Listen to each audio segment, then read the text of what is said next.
My name's Jarryd. I live in Melbourne and I'm a Hawthorn footy club player for the last 14 years. In 2015 I was diagnosed with a melanoma on my lip, had that cut out, but then in 2016 it got into my bloodstream and it spread to my lungs where I had 4 tumours. I was introduced to Grant MacArthur, who was my oncologist, and Donna Milne, who was my nurse. They suggested a clinical trial. A 29-year-old man, recently married, I guess you're willing to try anything. Because of the industry I'm in with footy, in our terms, it was a rehab process. It was a bit of an unknown, but there'd been some positive signs early that this was a drug that was working. With most trials, I guess there's going to be side effects, and I had mine, and the key was being open with my nurse and oncologist. The support was huge.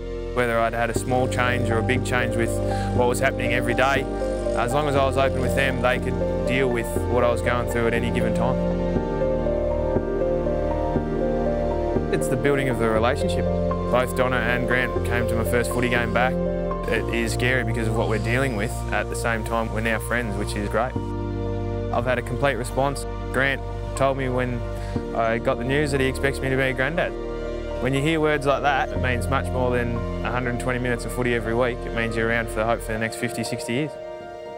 Anyone considering a trial, be as open as you can and receptive, because this is something that the greatest doctors and nurses in Australia are offering you, and the more that you can be willing to participate in the trial can only benefit you. Authorised by the Australian Government, Canberra.